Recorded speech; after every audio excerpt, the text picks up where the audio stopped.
I'm happy to have Trisha Owsley joining us. Trisha is an LPCC in Ohio, and she is going to be speaking to us today about suicide prevention awareness and Suicide Prevention Month. Trisha, take it away. Welcome, Well, welcome. hi everyone. Thank you so much, Michelle, for having me as a guest expert today in your group. Welcome everybody. Um, I'm going to present. Michelle, can you see my screen, I my sure can. presentation? Looks great. Yay, Yep. awesome. All right, so yes, I'm Trisha Owsley. I'm an LPCC and an LICDC, licensed independent chemical dependency counselor in the state of Ohio. So me and Michelle have that in common. Um, I have a ton of experience in mental health and addiction counseling. Currently have my own private practice called Connected Clinical Wellness, where I do telehealth work. I specialize in trauma therapy. So I'm a trauma therapist by trade, by nature. And I have extensive experience in suicide prevention and crisis evaluations. So I want to have a little caveat to the group that some stuff that we talk about in this interview, this presentation might be triggering because we are talking about suicide and addiction. So take care of yourself. If it's becomes too overwhelming, please use your own discretion. All right, so with that in mind, let's talk about Suicide Prevention Awareness Month. So September is a busy month.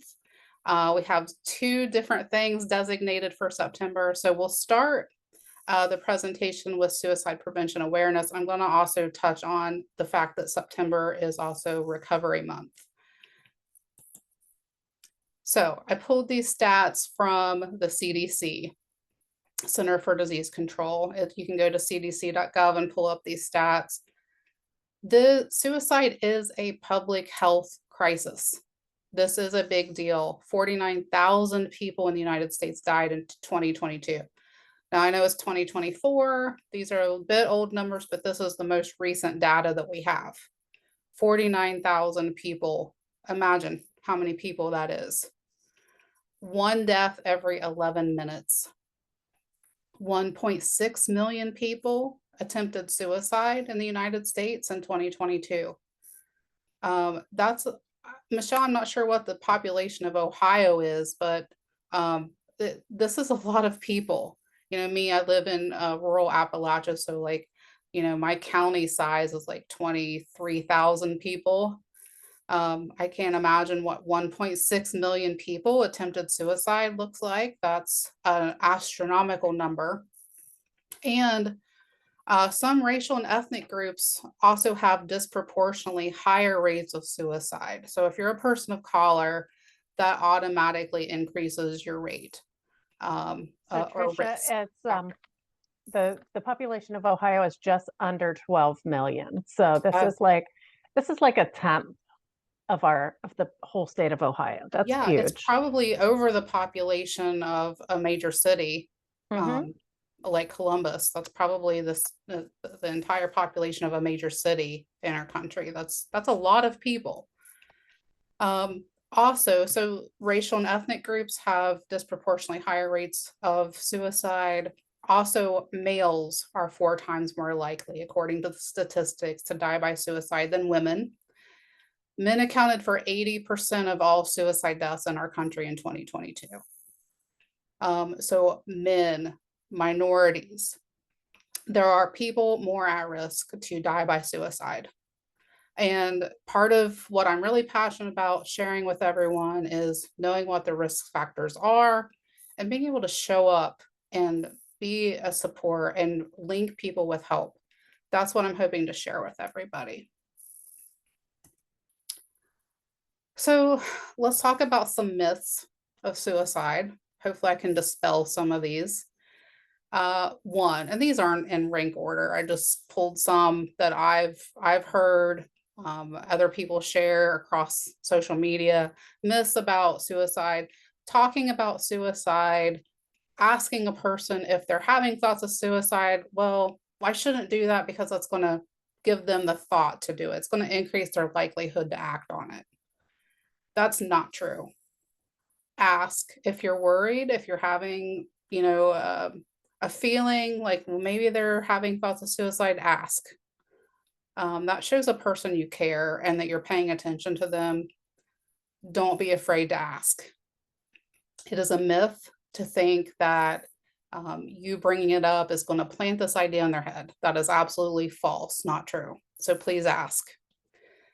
Another myth is, well, they're just wanting attention, they're attention seeking. Maybe, but I don't know about you, Michelle. I have a graduate degree in counseling. I know you're a social worker.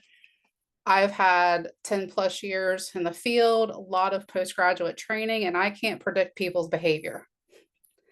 So maybe they are just wanting attention, but that's not for us to judge. Like, always take it seriously. Yeah, and I've Always. actually found, unfortunately, I have had a few clients who have taken their own lives, and it's not the people who are reaching out for help. It's not the people seeking attention. It's the people who are suffering quietly. So Mhm. that's even scarier to Absolutely. me. Absolutely. And I'll talk more about that too. For now, the third myth I want to touch on is once a person's suicidal, they're always going to be suicidal. Not true. Suicide has varying degrees, various shades of gray, if you will. And these thoughts might come and go. They might be fleeting thoughts. Um, it is absolutely not true. Once a person's suicidal, they often are able to recover, or we hope to be able to link them with the resources for them to be able to recover. Four, and this is kind of what Michelle was talking about, usually there's no warning to suicide. Um, I would say that that's probably not true. Michelle, you could kind of correct me if you've felt differently, but most of the time, and it takes training to look for what the warning signs are, what the risk factors are. But right, most people are suffering in silence because there's such a stigma with it. They don't want to go to the hospital, they don't want to be involuntarily hospitalized. So sometimes there's people that might not share, but there's usually something. Absolutely. And just to clarify, warning signs is different than seeking attention. You know, when people say, oh, people are just wanting attention, the people who are reaching out, who would be considered more attention seeking, the people who would leave me 10 voicemails a day, they were not the people who ended up completing suicide. Mhm. So, yes, definitely did not mean to imply there are no warning signs. Just illustrating that that whole seeking attention thing is way off base. Yep, yep. The last myth I want to touch on for this training purpose is people who die by suicide take the easy way out. I hate even saying that myth because it's absolutely not true. People who die by suicide have carried the weight of their emotions, the weight of the distress they're living in. So from their perspective, this isn't the easy way out, it's the only option. So I wanted to kind of switch people's lens to that a little bit.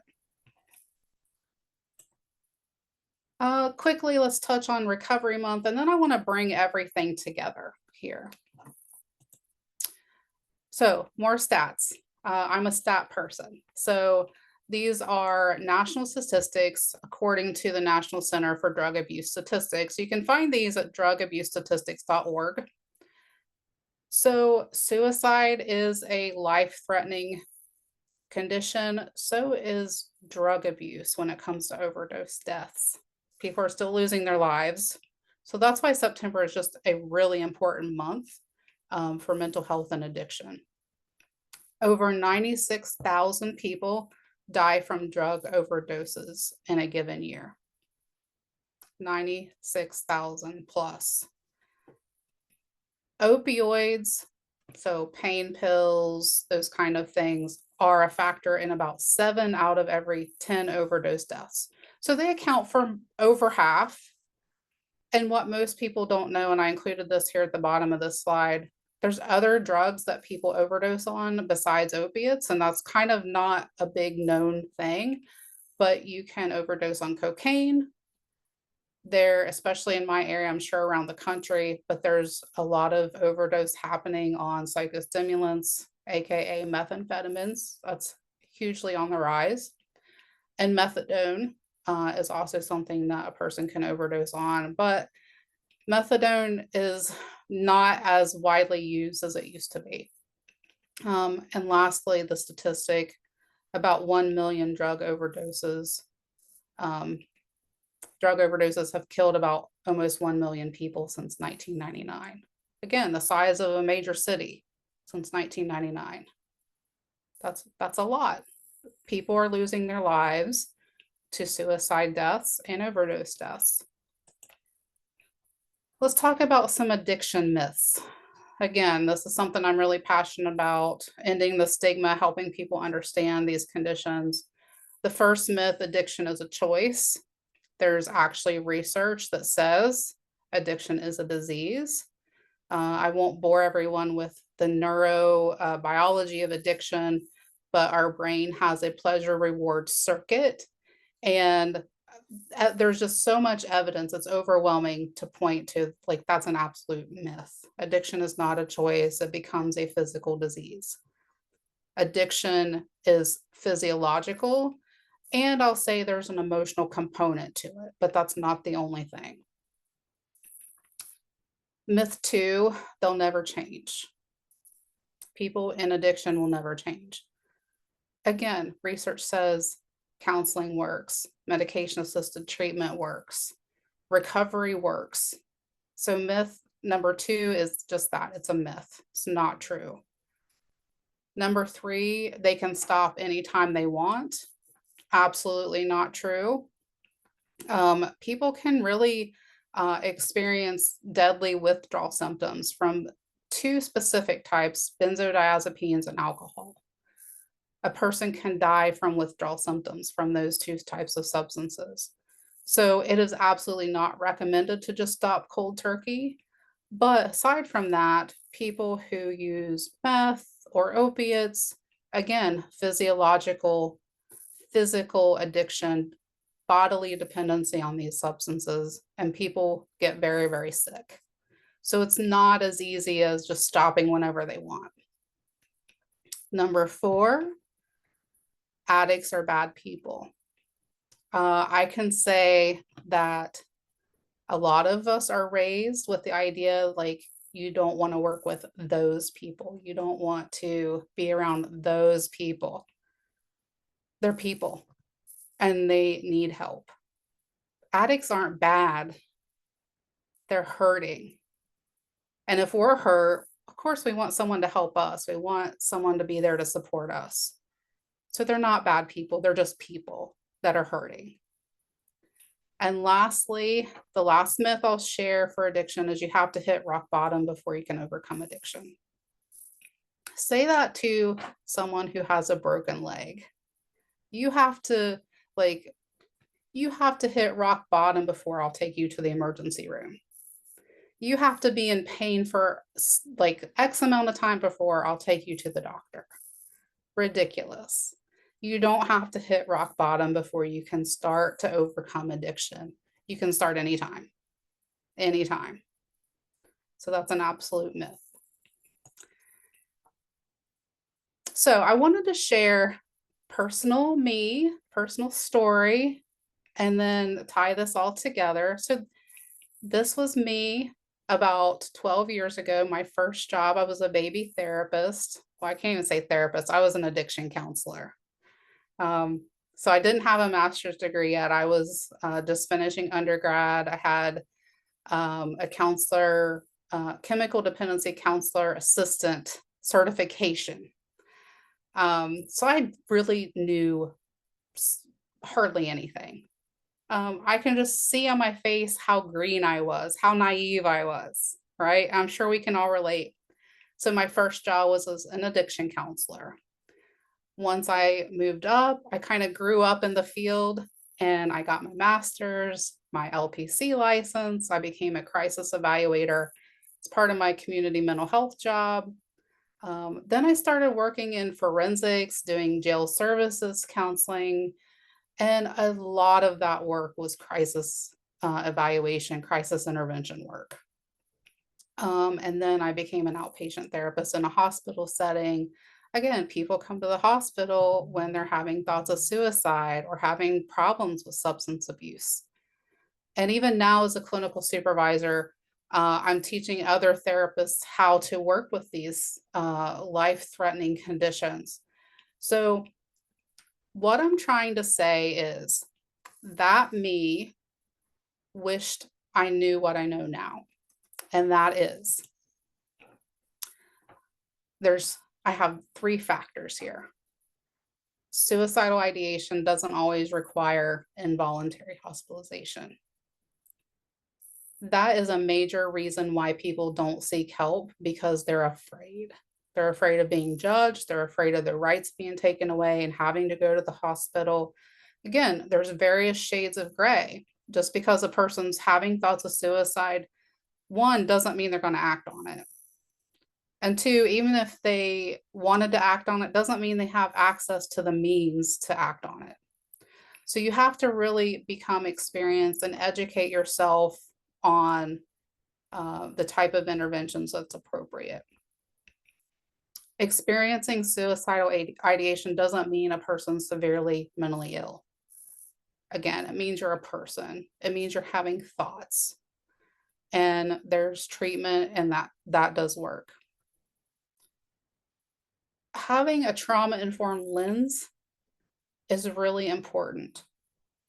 For example, saying words like they committed suicide. It's almost like saying they committed a crime. And so these are terms that we all have to kind of keep up on and continue education on. Also, we have to do work together as a therapist community on ending the stigma when it comes to suicide, when it comes to addiction. We need people to feel open and more safe to reach out to us as a profession so they can actually get the help they need, and we can save lives that way. The main part of what I really wanted to tie in between the two, Suicide Prevention Awareness Month and Recovery Month, is therapist resiliency factors. Um, Michelle, you and I love Jenny Hughes, and she's taught me a lot about secondary trauma, resilience factors. And so I wanted to kind of put some of that in there.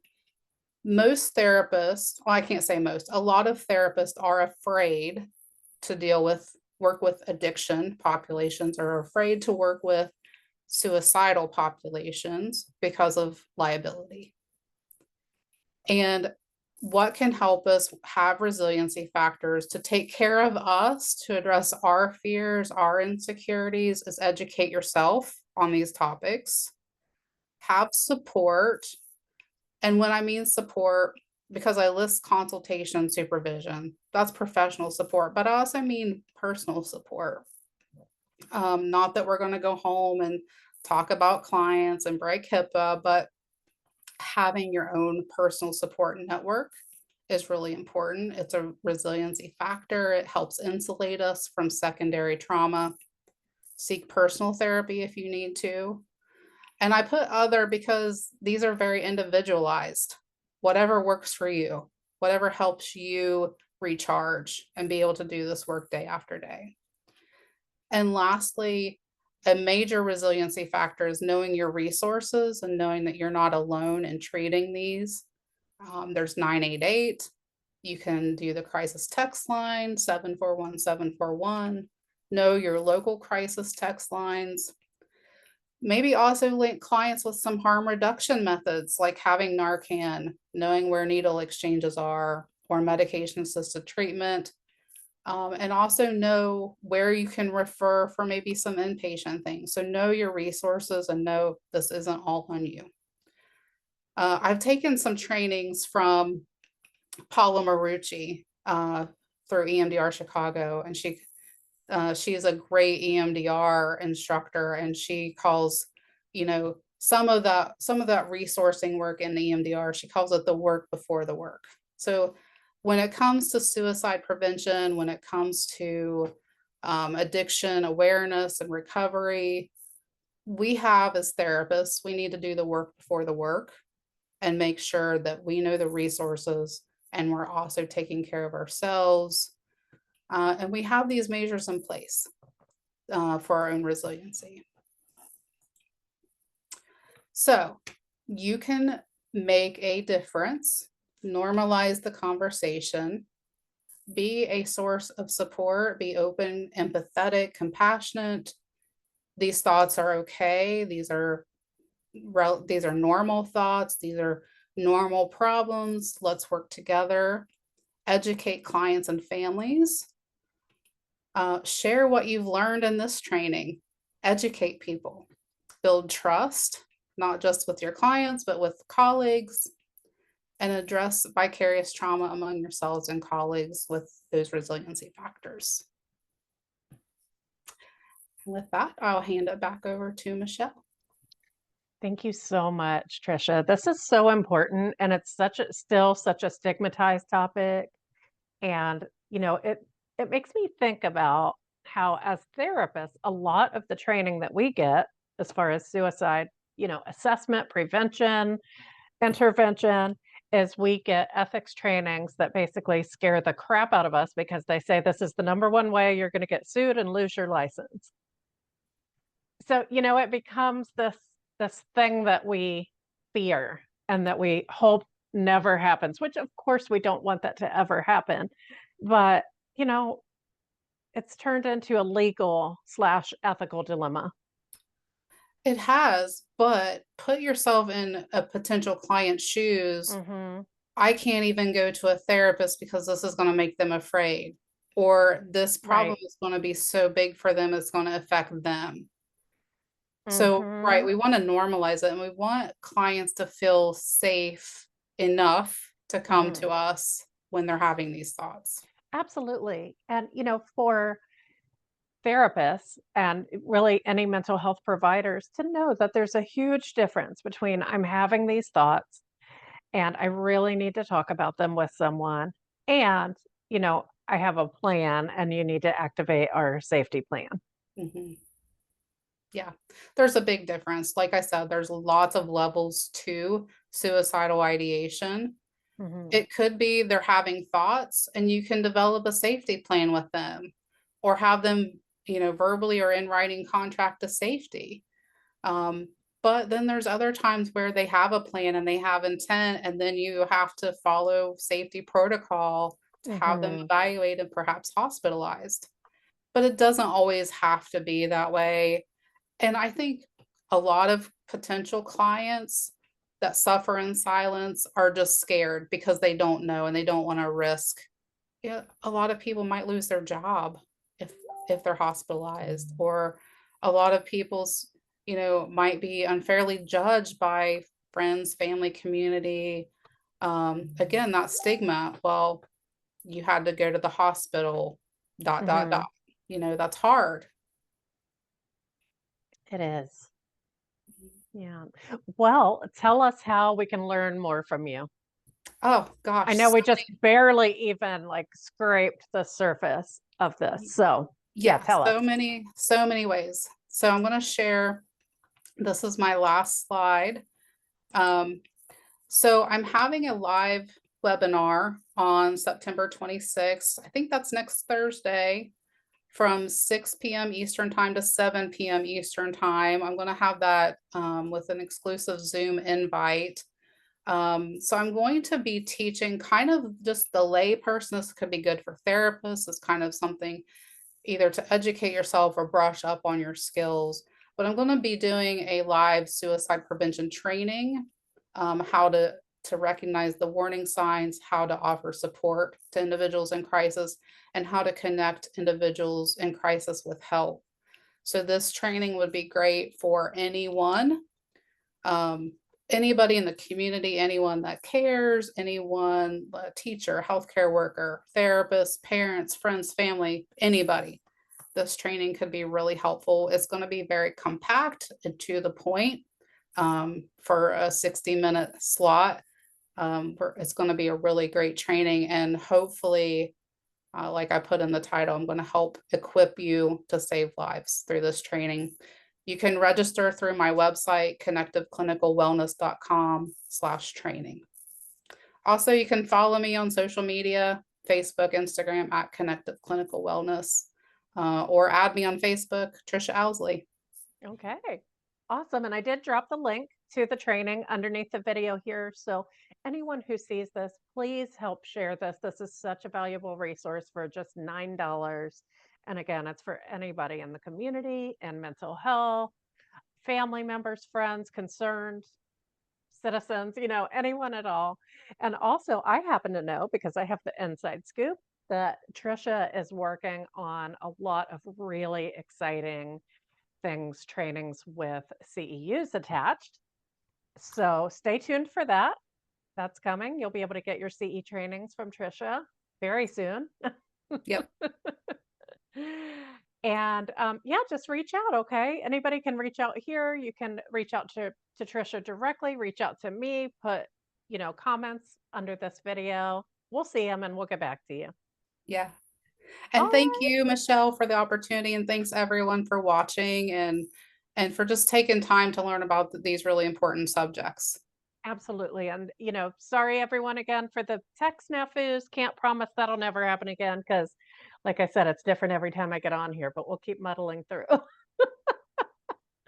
Um, and if anyone out there has ever bought anything from me, anything from a $9 offer to, even something in a bundle or a summit, or if you're in any of my programs, you also can be an inside expert. I'd love to have you on and, have you teach us about your area of expertise. It's a great way to practice getting more comfortable presenting and just getting yourself out there. Okay. So if you want to be an inside expert, just let me know and I'll get you on the schedule. Bye, everyone. And bye, Trisha. Thank you so Bye. much. Thank you, And Michelle. we'll talk soon. And everybody have a wonderful day. Bye. Bye.